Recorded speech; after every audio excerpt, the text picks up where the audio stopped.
Welcome to my presentation. Today, I'm going to share with you an interesting vulnerability that has been patched by Apple 9 times. I am Mickey Jin, a vulnerability hunter who mainly focuses on the Apple product security. Over the past few years, I have already got more than 220 CVE credits from Apple for my work in this area. I am an independent security researcher, dedicating much of my time to reverse engineering and debugging. I was also the speaker of OBTS last year. I enjoyed this conference, and I'm honored to speak here again. Well, this is my agenda for today. First, I will introduce the PackageKit framework briefly. Then I will talk about a simple SIP bypass vulnerability in the framework. Next is the persistent combat between the Apple's patches and my bypasses. In total, Apple has released 9 patches to address this vulnerability. I plan to disclose one more variant vulnerability, which could be considered as the 10th exploitation. But I have to remove it as requested by Apple. At last, I will summarize this talk and make some conclusions.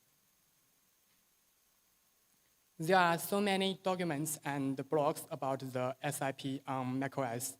To save time, I won't go into it again. Today, we will focus on the file system protection. In short, it is the special sandbox applied to the entire system.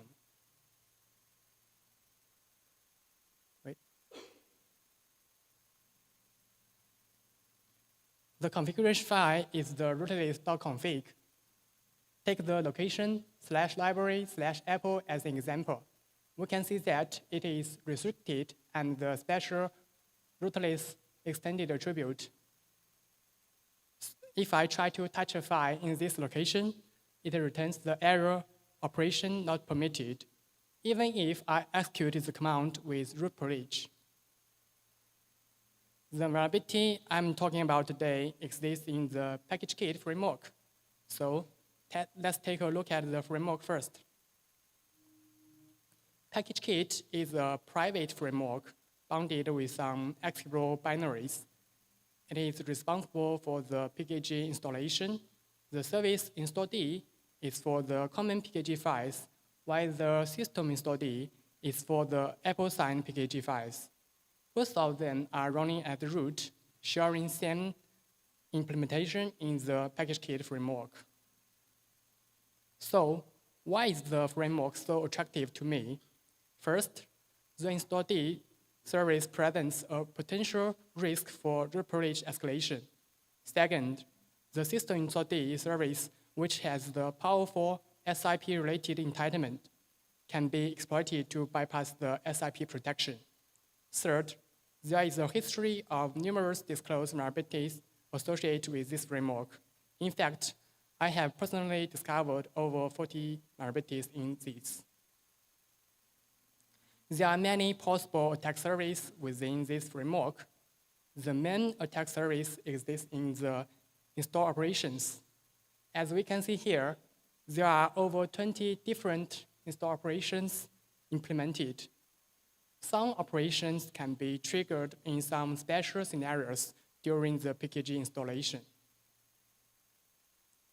The install-d and the system install-d service have the same main workflow. From the install log, we can see that there are at least 3 install operations that can be triggered by default.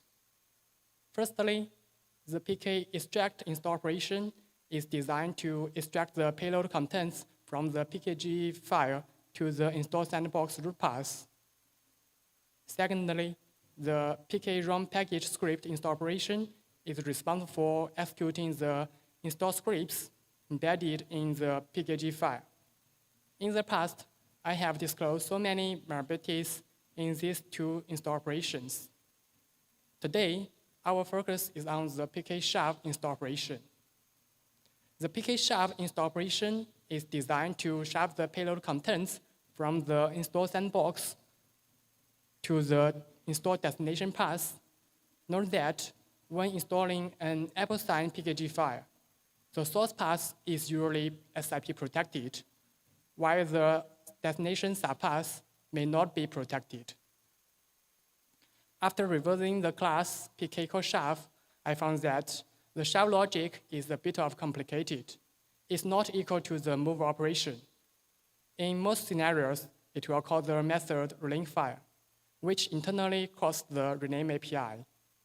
If both the source path and the destination path are directories, it will handle this case recursively by calling the method shav1level_dest.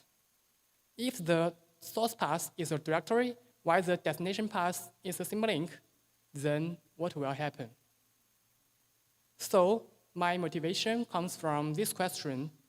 If I replace the target directory with the symlink, will it follow the symlink and redirect the PKG payload contents to a protected location? Then I had a try and discovered the CVE immediately. It's an interesting malability to kick off today's story. The testing process for my question is also the exploitation process. We can see the test OS version, and the SIP status is enabled. Before the exploit, the target location is restricted, so I can't write in the directory. The exploit is just to create a symlink to the protected target location from the destination path. Next, install the Apple-signed PKG file. The pk shav install operation will shove the payload contents to the destination path. To my surprise, the shav process will not only follow the symlink, shove the payload contents to the protected target location, but also clear the restricted file flags and removes the rootless extended attributes for the target location. As a result, I can write and remove an arbitrary in the protected target location because it becomes unrestricted now. So what happened under the hood? In order to find the related processes and functions quickly, I recommend to use the instruments application accompanied with the Xcode, because this tool can not only monitor the file operations, but also provide the valuable call stack backtrace information. We can see that it is the SHA process that performs the file operation. The SHA process was bound by the system install_d service, so it will inherit the powerful SIP privilege to modify the protected locations. At the same time, we can also see that the file operations was invoked by the function named link file dest source attributes dest attributes. After diving into the function, we can see that at line 31, it calls the rename API to shove the payload contents directly. Next, at line 65, it invokes another method to propagate the file flags and extended attributes for the destination path. Stepping into the file attributes propagation function, we can see that at line 177, it clears the restricted file flags for the destination path. Next, at line 200, it removes its rootless extended attribute. Apple first patched this vulnerability in macOS Monterey 12.3. Just as the log string implies, if the original destination path is not trusted, while the resolved destination path is trusted, then it will not follow the symlink. Next, it removes the symlink from the destination path first, and then calls the function link file. It seems to prevent my old exploitation directly. But is this enough? Of course not. The new CVE is the bypass for it. I found that if both the original destination path and the resolved destination path are not trusted, then it will follow the symlink directly. The resolved destination path is trusted, but the subpath inside could be protected and trusted. For instance, create a symlink to let the original destination path point to the unrestricted directory /library. Then the SHA process will follow the symlink and override the protected subdirectory /library/Apple. Next, a challenge appears. In order to override the protected subpath, I need to find an Apple-signed PKG file with the special payload contents. The solution is to install an arbitrary Apple-signed PKG file to a mounted disk image volume. Although the ls command shows that the Sandbox repository is restricted, it is not restricted at all. So I can modify the payload contents directly from the disk image volume. The exploit code is uploaded to the GitHub link here. Now, let's watch the demo.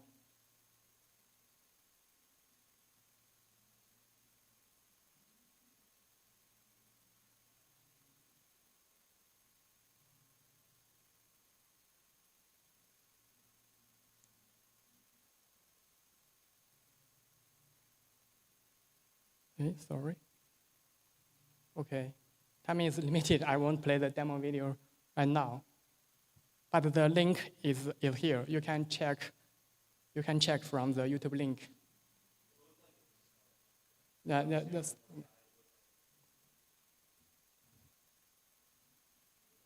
oh, okay. First, let's check the system version. Next, we can see that the SIP status is enabled. Then I create a test file, and I try to move the test file to the protected, SIP protected location. Of course, operation not permitted. Because the protected location, I don't know why.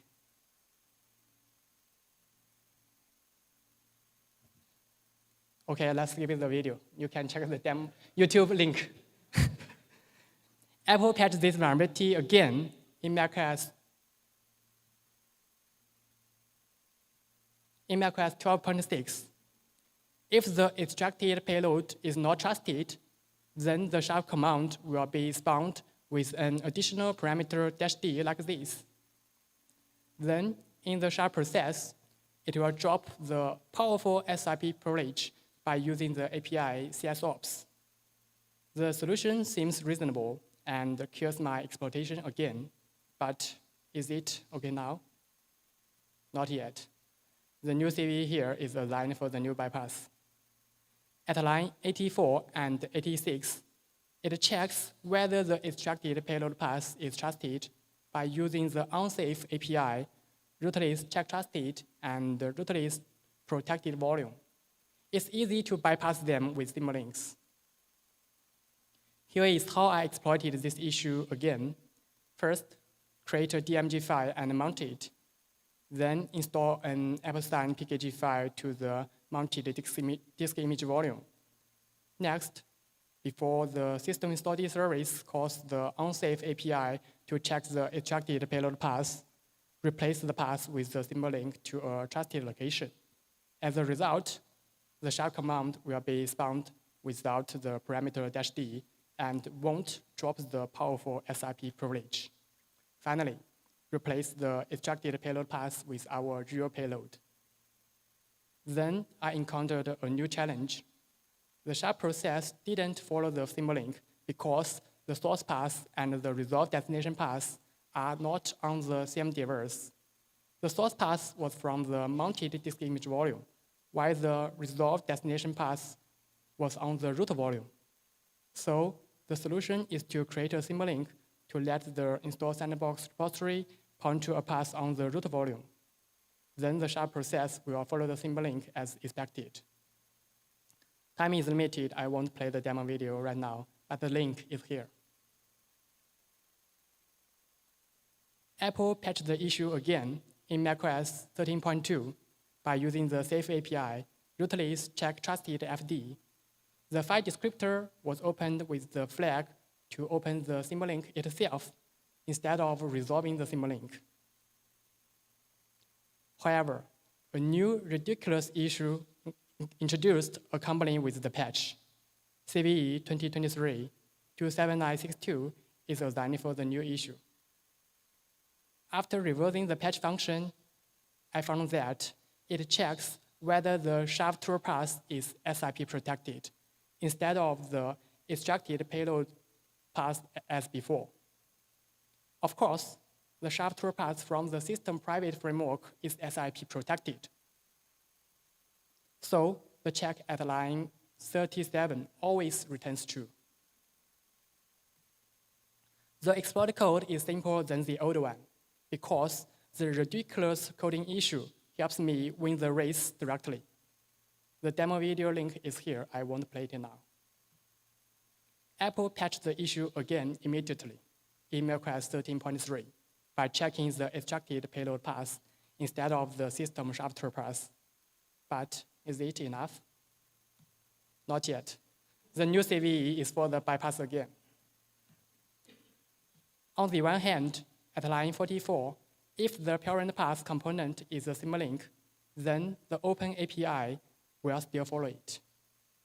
On the other hand, the install Sandbox repository could be controlled by using a disk image volume. In order to exploit this issue again, we need to make sense of the Sandbox repository.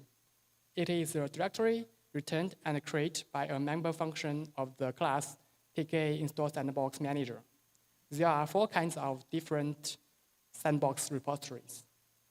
If the install target is on the root volume, it will return a path within the protected location for the Apple-signed PKG files, and a path within the unprotected location for the other common PKG files.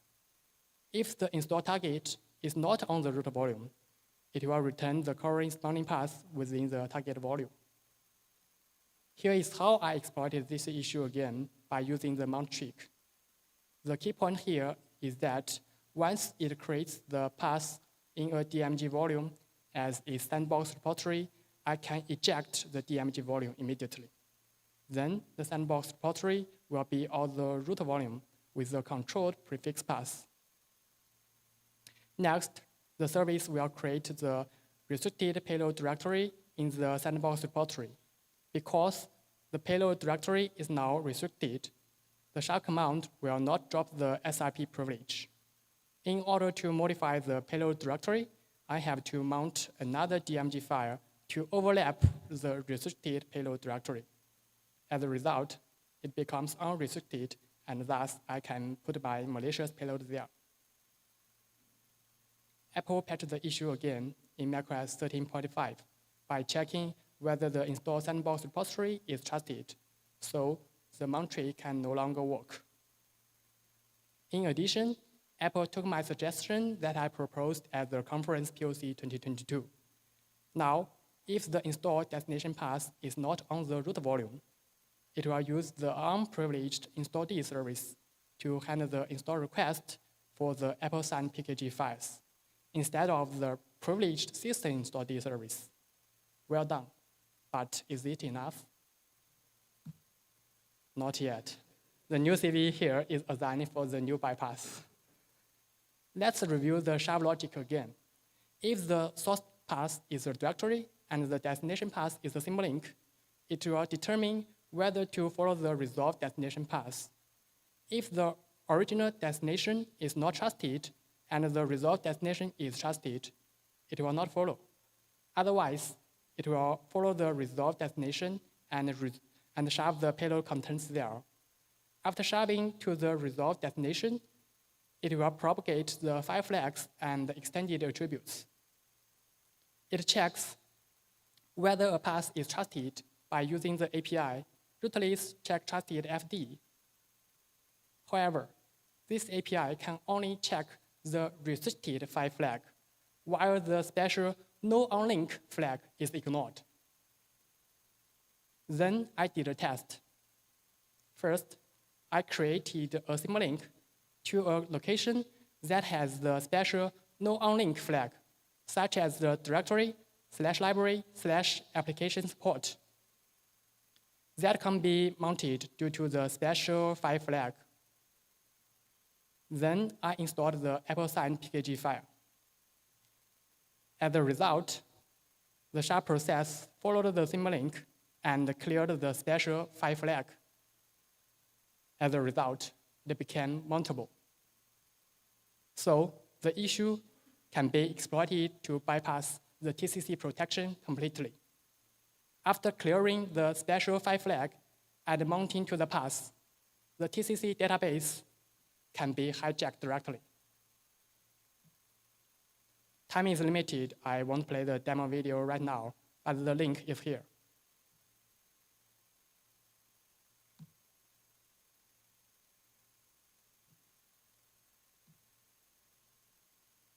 Okay, Apple patched the issue again in macOS 14.1.